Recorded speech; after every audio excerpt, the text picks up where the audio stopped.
What's up everybody, this is Fetzer. Today I'm going to be bringing you a little crafting tutorial for Lichdom Battlemage. Be going through the systems and just explaining how everything works. Alright, to begin here, just open up your inventory with the I key. You'll see your equipped spells here, as well as your shield. Alright, here in Lichdom, every one of your spells will fit into one of three spots, either slot 1, your targeted spell, slot 2, your AoE spell, or slot 3, your barrier spell. So let's start off with just a simple fireball targeted. So we're going to go to our crafting menu here and just select the fire. And you'll notice here on the left side all of our shapes are listed for the different spell types. You can choose to sort these by targeted, AoE, barrier, etc. So we're going to go for targeted, and just your basic targeted is going to fly perfectly straight. It's going to home in on enemies maybe a little bit. And then also in this slot you've got rays, which are just a short range blast, and the lobs here are not aim assisted, they just arc, and you have to lead your targets a little bit with those. So we're just going to start off with a general targeted pattern here, and that goes into our shape slot. And then you'll see we have an augment slot available here. Higher levels will have more augment slots. This one only has one. So, and here we see all of our augments. Now in Lichdom, the augments are what basically determine what your spell is going to do. There are three basic types. There are destruction, which is damage, control, which is, as it says, control, and mastery, which is, we'll get to mastery here in a minute. That one's the more complicated of the three. So we're going to start off with destruction. This particular one has +3 destruction on top of our 6 base from the shape, 2 control, and 1 mastery. So this is a pretty good element. This is purple. This is an epic level augment. So, and we'll just drag that in over here. And you see we've got our stats listed off here on the right for what this spell is going to end up doing. This will hit for 135 damage. Has a 29% chance to stagger the enemy on a critical hit. It will consume 420% mastery, which we'll get to a little bit later. And then here are just the rest of the stats on charging speed and casting time and that sort of thing.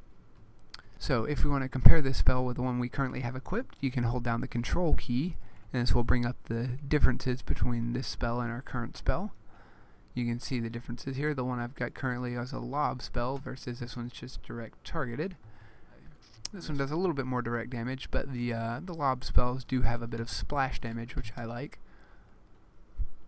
Also, if you're looking here at your augments, if you want to compare what one augment will do versus the augment you currently have in the slot, you can hold the shift key, and this will display a full comparison. So this, if we were to put in this slot in this augment versus the one we currently have, it would add a little bit more chance to stagger, it would add a little more mastery consumption, and a little higher critical effect multiplier, and that is because of the higher stats in mastery here and the higher control stat there. So also this will show you some more information generally while you're building your spells that can't fit in the 2 lines you see here. So it's always good to check some of these stats that you wouldn't normally see. So if we look over here on the right, we will see our spell currently is a green level rarity item. That's because of our shape here. And we see red down along the bottom because it is destruction typed. If you have a shape that allows for more than one augment slot, the first one that you put in this main slot will determine the type of spell it is, and the other one will only provide tertiary benefits. So with this destruction spell, this is a direct damage spell. This is pretty basic, your bread and butter in this in Lichdom here. You always need at least one good destruction spell in your arsenal. If we wanted to try out some of the other types here, I'm going to pull this augment off, just right click and it'll take it out. We can look at control, and now with fire, control will do a damage over time. With some of the other sigils you have different effects, and we'll get into some of those a little bit later. So you see here we have a 15-second burn time at 18 damage per second. Now if you stun the target, this spell will consume 50% of the remaining burn damage all in an instant, since you're putting out the burn over time. So that's a good way to at least get a little bit out of the damage since you're ending your DOT. Now if we were to make this a mastery spell, this is one that seems to be giving people a little more problems. Mastery is a debuff. This particular variant here with a what is this? A +2 mastery. This bumps it up to an 8 mastery here and a 7 destruction. This will add 160% mastery debuff on every hit. Now if we get a critical hit, it will add an extra 50% mastery. So and you can get a critical hit just by simply holding down your charge before throwing it. Instead of just clicking, you just hold down and it'll guarantee a critical hit. Now mastery, the way it works is when you hit an enemy with mastery, they will start glowing blue, and that's how you know they've been debuffed. And if you then afterwards hit them with a destruction spell, such as what we were looking earlier, it will consume an amount of that mastery, adding to the critical hit damage. So if you stack up some mastery on a target before hitting them with destruction, it will do quite a bit of damage. But on its own, mastery does no damage. So that is important to keep in mind. If you're wondering why your spells don't do any damage, it's probably because they're mastery based. So, alright, we are going to just go ahead and craft ourselves a little destruction spell here. So just so you can see what this targeted one looks like. So once we've got our augments picked out, spell ready to go, you just hit craft. And now you see here is our spell that we have just crafted, and you can either continue and just leave it in your inventory, but generally you're going to want to go ahead and equip it in your slot. So now we go back here and we see here is that spell we just crafted. And now if I hold shift, it will show me a little more of the stats on it. So charging flame strike, that is the one that we have just created. So that when we cast it will just go in a straight line, perfectly straight, and if there are any enemies it will slightly home in on them, but not too much unless you have a homing shape. If you wanted to do a lobbed fire, which also goes in the spell slot 1, you can, I will just show you here this one that I've been using as my main one. This goes and falls in an arc, you see, and then merves out into a couple of other smaller fireballs. So that one you have to make sure you lead your targets because it will not home in at all. And you do have to put a little arc on it if they're very far away at all. But it more than makes up for its difficulties to hit, in my opinion, because of the additional splash damage. You can easily hit 2 or 3 targets with those shots. Alright. Also for the targeted patterns, we have ray spells, which are a shorter range continuous blast. Let's see if we can find a pattern for that.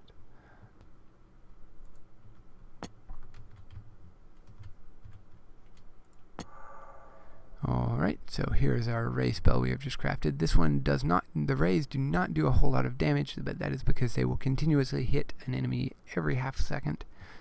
So it is very fast and it will do continuous damage as long as you keep them in their path of the beam. So we're just going to hold down the left trigger and you see that we will continuously spray out this ray of fire.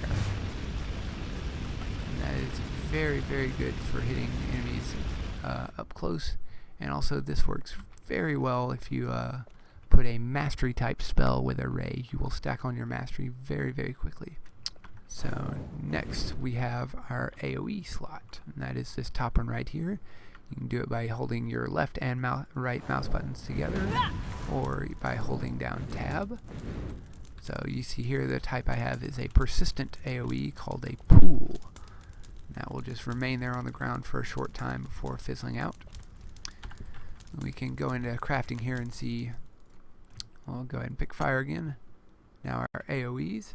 So this is the pool type that you just saw that will remain on the ground for a short time.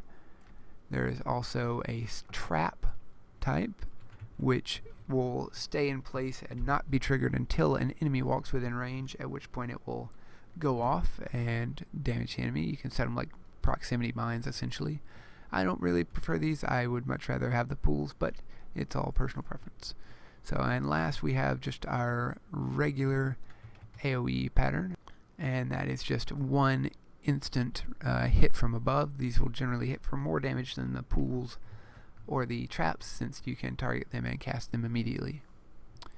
So we'll go ahead and craft a trap here so that you can see what that does, because it is possible to trigger it by yourself.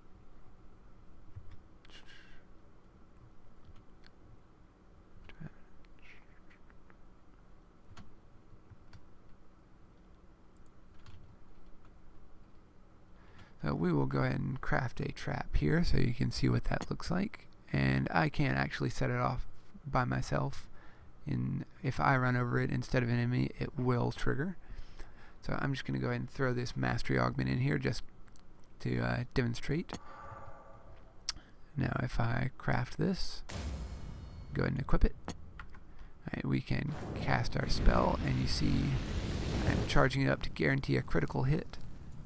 And I've placed it there, and you see that it's indicated by the little burning in the pillar of smoke, but it's doing no damage until an enemy or you walk near it, at which point this will rise up in the air, and bam! There you go. There is your trap spell.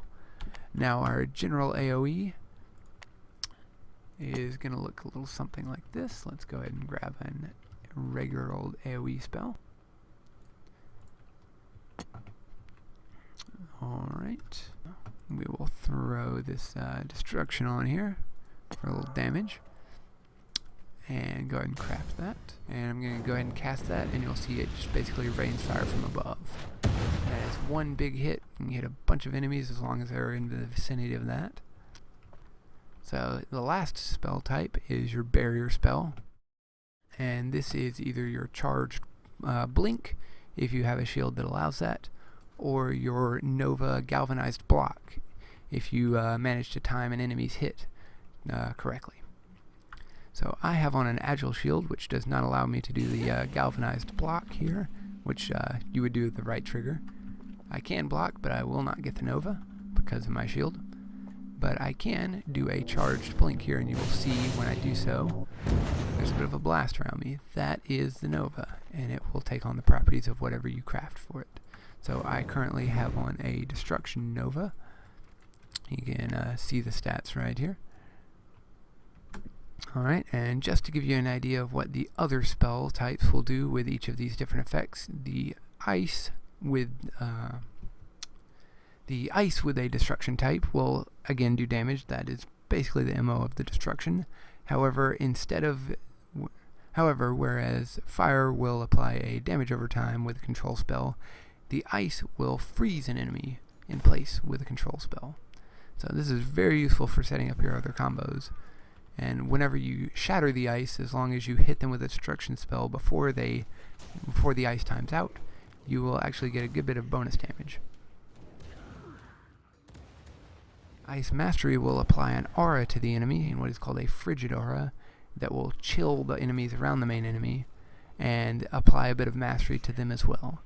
Fire has a similar mastery effect where it applies an effect called Molten, and this Molten effect does no additional damage to the target, but it will apply mastery to nearby targets and affect them for heat damage, though this is not a particularly high amount of damage. So the other spell slot I have here equipped currently is Corruption. Now Corruption is my personal favorite for spreading mastery. The Corruption spells are basically a swarm of bugs that will infect the host, and depending on what type of augment you have, they will do different effects.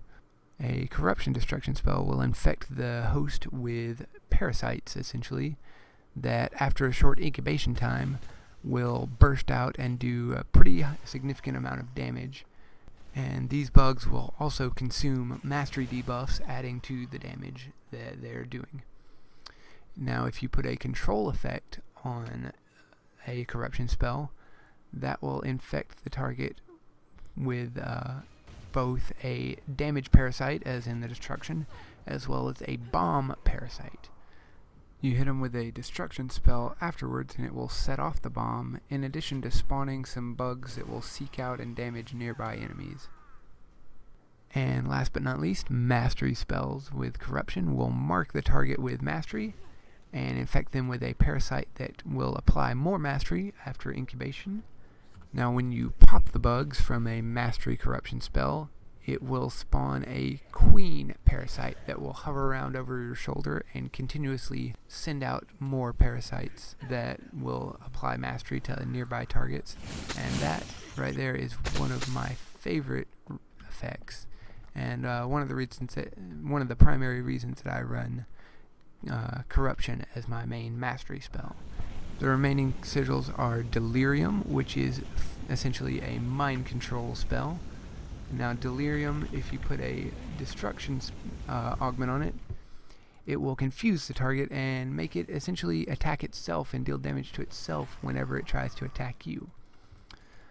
Control on Delirium is generally the primary, in my opinion, the primary function of Delirium, and that will make a target your permanent pet.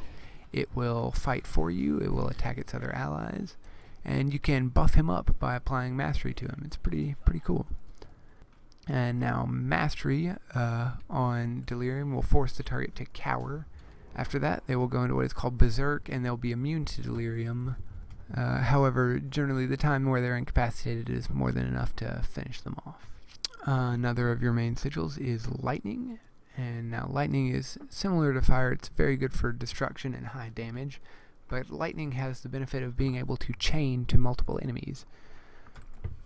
So Lightning Destruction is low damage to the initial target, but chaining to the other enemies in the vicinity for additional damage. And Control Lightning has an interesting effect. It places the target in what's called stasis. They are essentially being continually electrified. It's a very visible effect, and it lasts for a significant amount of time, much longer than an ice freeze will, for instance.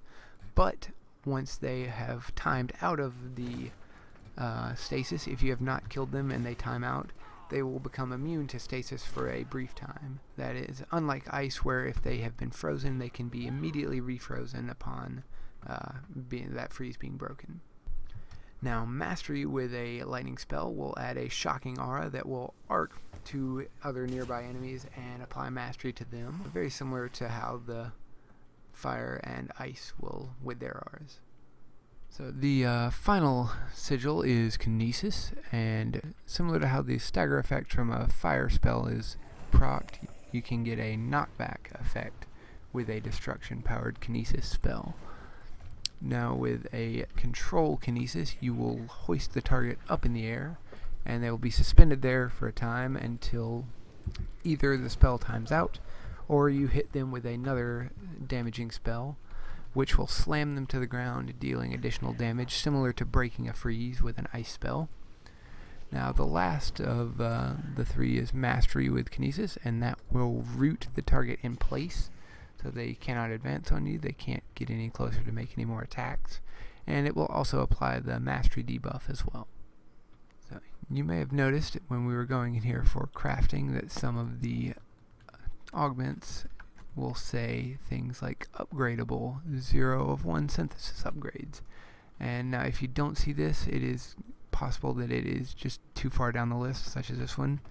And if you hold shift, you will see the additional effects as well as the fact that this is upgradable. Now to upgrade an augment, a shape or an augment, you can go to your synthesis menu and go to upgrade.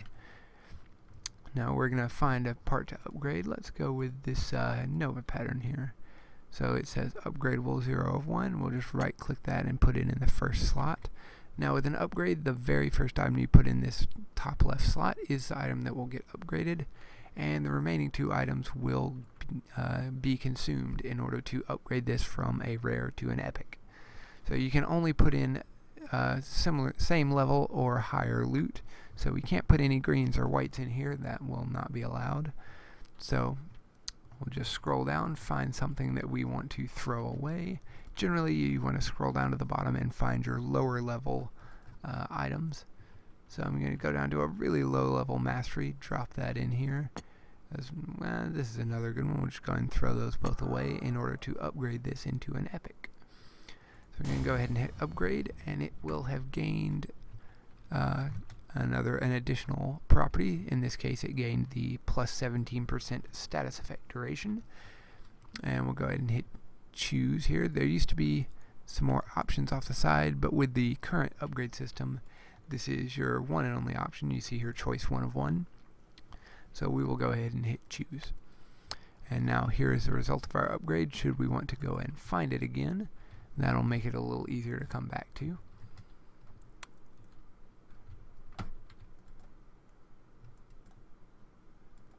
So we see right here that we have our augment that we have just crafted. So if we try and drop in this, since it is no longer upgradable, it no longer has upgradable text, if we try and drop this in here, no matter what we put in, it will not allow us to upgrade this because this target, because this particular item has already been upgraded. Now for the other part of our synthesis menu, we'll go back and go to deconstruct. This is where you can take apart a spell that you have already created if you want to get some of the pieces back. Keep in mind that you can only get one piece back out of it. So we're going to throw in, let's see, this was one of my early fire spells. It is a control spell. I'm going to drop that in here. So you see we can either get back the spell shape or the spell augment, but not both. So I'm going to click on this and you'll see what exactly the piece is. And if you would like to get that out, you can click extract. Go ahead and click on the other. You can see here this is just a basic control piece, not really something we would want to get back. And if you want to keep the spell as is, you can hit escape and back out of that. But we are going to go ahead and deconstruct that spell just to demonstrate. So we are going to get back the shape, and to do that we'll just click extract here. And now if we go back into our other synthesis menu or our crafting menu, we will see that shape available. And the last section of the synthesis menu is Reforge. And think of Reforge as a loot slot machine. You pay by putting in a piece of loot you no longer want, and you have the possibility of getting loot, some better loot out. There is no guarantee you will get anything, but it is a good way to get some lower level items that you no longer want out of your inventory, because there is an inventory limit. You can only carry around 250 items at present, and if you try and carry any more than that, the items will simply float in front of you and you will not be able to pick them up. So a good way to free up some space is to go into here and you can just right click or drag it over into the Reforge section and click Reforge. You see here we were able to actually get a pretty good item out of that. So click through here, we're going to add that and reforge it, and we received a volatile ray out of it. So it went from a blue to a green, not a good upgrade, but as it is a random chance, you never know what you're going to get out of this. So you see here we did not receive anything out of that. So that is all part of the random nature of this reforge part, though as you see we are slowly working up the progress meter on this guaranteed legendary, and if we reforge enough items, we are guaranteed to receive a legendary here, as we just did. The last part of our crafting is our shield. As you can see, we go to crafting and scroll down to the bottom, you will see shield types. Now there are three basic shield types in Lichdom. There are your tactical shields, your strategic shields, and your agile shields. Now each one has their benefits and drawbacks. The tactical shields here, they will allow you to charge blinks faster, but they do not allow you to quick blink. So you must charge your blinks, which is why you get the bonus charge time. These are your middle of the road shields. These are right in the middle on your health versus recharge rate. The quickest recharge rate and lowest health are the agile shields, which allow for infinite quick blinks but no galvanized blocks. That is the block where you time your block right as an attack hits and you will absorb 100% of the incoming damage. You cannot do that with the agile shields, whereas you can with the strategic and tactical shields. The last shield type is our strategic shields. These are your nuker type shields. These are meant for standing back away and dealing massive AoE damage. These do not allow any charged blinks, but you do start with an increased base health. That's why you have such a high stat here. And your strategic shields will also boost your AoE charge time, since that is generally what you're going to be using with these shields. Similarly, your agile shields will improve your targeted charging time, since you're generally going to be up a lot closer. This is more of your ninja shield. You have to be very quick, very fast moving, but you cannot take very many hits because these will have the lowest health of all the shield types. Alright guys, that was a quick overview of the crafting system. If you have any other questions, let me know in the comments and I will try and answer them as best I can. But for now, this is Fetster signing off.